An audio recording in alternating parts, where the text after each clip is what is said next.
মাঝে, মাঝে বইয়ের হাতে রান্নার প্রশংসা করতে শিখুন। রান্নার প্রশংসা করলে পরে আপনার মান-সম্মান যাবে না, বরঞ্চ সম্পর্কটা আরও গভীর হবে, আরও সুন্দর হবে। সো হ্যালো এভরিওয়ান, কেমন আছেন সবাই? নতুন আরেকটি ভিডিওতে আপনাদের সবাইকে স্বাগত। কে কোথায় থেকে ভিডিওটি দেখছেন অবশ্যই কমেন্ট করে জানাবেন। যদি ভিডিওটি ভালো লেগে থাকে তাহলে লাইক, কমেন্ট, শেয়ার করে পাশে থাকবেন। প্রতিটি মেয়েরই স্বপ্ন যে তার স্বামী তাকে সাপোর্ট করবে, তার স্বামী তার প্রশংসা করবে। সে যত হোক কষ্ট করে সংসার সামলাচ্ছে, তারপর রান্নাবান্না করছে তার স্বামীর জন্য। সে কিন্তু চায় যে তার স্বামী রান্নার প্রশংসা করুক, বা সে যে সংসার সামলাচ্ছে তার গুণের প্রশংসা করুক। সে যে কোনো বিষয়ই হোক না কেন, সে সবসময় কিন্তু চায় যে তার স্বামী ভালো-মন্দ কিছু একটা তো অবশ্যই বলুক। তো এখনও তো সমাজে অনেক পুরুষ মানুষেরাই আছে যে এগুলা বিষয় একদমই পাত্তা দেয় না। তারা কিন্তু এই যে মেয়েদের কাজ বা সংসার সামলানো এগুলো তো একদমই নরমালি মনে করে, আর তার উপর তো প্রশংসার তো প্রশ্নই আসে না। তো ওদের কাছে মনে হয় যে দেখা যায় যে রান্না-বান্না করা এগুলো তো প্রতিদিন তো মানে আর কি নিয়মিত বা রুটিন এগুলা রেগুলার।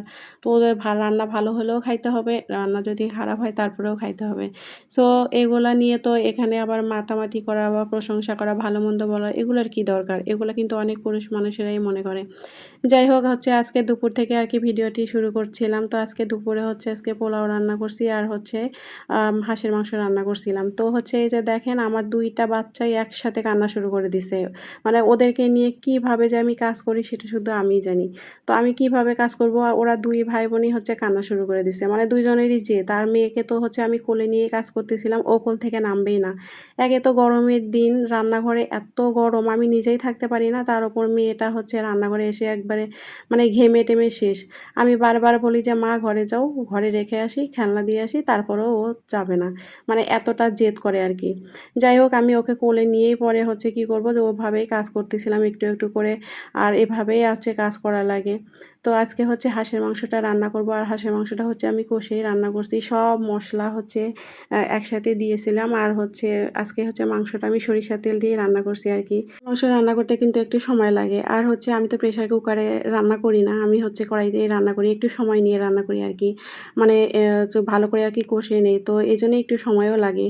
তো কি করব, আমি প্রেশার কুকারে আসলে রান্না করার অভ্যাস নাই আমার। যার জন্য আমি প্রেশার কুকারে আসলে রান্না করি না। প্রেশার কুকারে রান্না করি যে এটা একদম মানে কড়াইতে হচ্ছে না, সিদ্ধ মানে একটু সময় লাগে বেশি, সেই জিনিসগুলোই আমি শুধু জাস্ট প্রেশার কুকারে আরকি রান্না করি। অনেক পুরুষই আছে যে বইয়ের প্রশংসা করতে গেলে নিজের আত্মসম্মানে বাধে। আবার তারাই পাশের বাসার ভাবি, পাশের বাসার বৌদি, তো অমুক-তমুক তারা কি করছে তাদের প্রশংসা কিন্তু আবার বইয়ের সামনেও করে। তো এই জিনিসটা কিন্তু খুবই খারাপ। আর বইয়ের সামনে তো অন্য বউ বা অন্য মেয়ের কথা তো মানে কোন প্রশংসা তো একদমই করবেন না। তাহলে সে সবচাইতে বেশি কষ্ট পায়।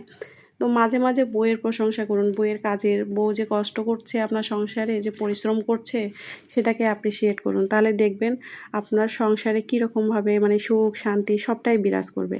আর একটা মেয়ে যদি মানসিকভাবে যদি মানে সুখী থাকে তাহলে কিন্তু সেই সংসার সবচাইতে সুন্দর হয়। তো সবসময় চেষ্টা করবেন যে আপনি যে মানুষটাকে ভালোবাসেন, আপনি কেন তার প্রশংসা করতে পারবেন না? কেন তার গুণের প্রশংসা করতে পারবেন না? যেইটা ভালো সেটা আপনি বলবেন, আর যেটা ভালো না সেটাও আপনি বুঝায়ে বলবেন।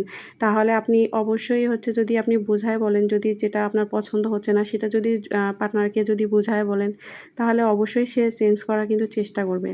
যাই হোক আমি মাংসটাও রান্না করছিলাম, আর পাশাপাশি কাজও করছিলাম। তো আপনারা কে কীভাবে হাঁসের মাংস রান্না করেন অবশ্যই আমাকে কিন্তু কমেন্ট করে জানাবেন। আমি সবসময় হাঁসের মাংস যে হাতে মেখেই রান্না করার চেষ্টা করি। কোনোদিন হয়তো পেঁয়াজ বেরেস্তা এড করি, আর কোনোদিন হয়তো কাঁচা পেঁয়াজটাই এড করি। তো যাই হোক আমি পরে তরকারিতে আর কি ঝোলে জল দিয়ে আমি কাজ করার জন্য আর কি রুমে চলে আসছি। তো ভাবলাম যে বিছানাটা গুছায় নেই। কিন্তু এরা ২ ভাই বোন যে এত দুষ্টুমি করছে, এই যে বিছানা গোছাতে ধরলে না এত দুষ্টুমি ওরা ২ ভাই বোন করে যে মানে আমার কাজ আরও লেট হয়ে যায় আরকি। তো কার বাচ্চারা এরকম করে আপুরা বলেন তো? ওরা খুবই দুষ্টুমি করে, দেখা গেল যে লাফালাফি, ঝাপাঝাপি, মানে আমি যখন বিছানা গোছাবো বা আমি যখন কাজ করব তখন যায় ওরা ২ ভাই বোন এরকমটাই করে। তো যাই হোক আর কি আমি তারপরেও কোনো রকমে আর কি বিছানাটা একটু ঝাড়ু দিয়ে নিলাম। তো দিনের বেলা তো এরকম করে বারবার তো ঝাড়ু দিতেই হয়, আর তারপর একদম রাতের বেলা মানে আমি একবারে বিছানা চাদরটা উঠায় আর কি ঝাড়ু দিই একবারে। তো যাই হোক তারপরে আর আর কি আমি রুম টুম ঝাড়ু দিয়ে হচ্ছে রুমগুলো পরিষ্কার করে নিছি। তো এদিকে কিন্তু রান্না হচ্ছিলোই চুলাতে, আমি এদিকে হচ্ছে বাদবাকি কাজগুলো করছিলাম। কারণ সব কাজ করে রান্না শেষে আমি আবার স্নানে যাব। এখন তো দুবেলা করে স্নান করতে হয়, যে গরম পড়ে গেছে। তো যাই হোক আমি হচ্ছে কাজটাও করে নিচ্ছিলাম, এখানে টেবিল তারপর হচ্ছে বেসিন এগুলো সব পরিষ্কার করে নিছি। মানে রান্নার হচ্ছে যে আঁচটা আছে সেটা হচ্ছে অল্প আঁচে দিছি, যাতে একটু হচ্ছে বেশি করে আর কি ভালোভাবে সিদ্ধ হতে পারে মাংসটা, যাতে একটু নরম হয় আর কি। তো একটু তো সময় লাগে মাংস রান্না করতে। তো যাই হোক এই যে আমার রান্নাটাও কমপ্লিট হয়ে গেছে। হচ্ছে এই তরকারির মানে আর কি ফাইনাল লুক এইটা হচ্ছে। তো দেখে বলেন তো কেমন হয়েছে তরকারিটা। আমাদের তো আজকে তো তরকারিটা অনেক সুন্দর হয়েছে আর অনেক মজা হয়েছে। তো আজকে বরমশাই নিজে বলছে যে আজকে অনেক মজা হয়েছে। তো যাই হোক আজকের ভিডিওটা আর বড় করবো না, নতুন ভিডিওর জন্য অপেক্ষা করবেন সবাই, ততক্ষণ ভালো থাকবেন, টাটা।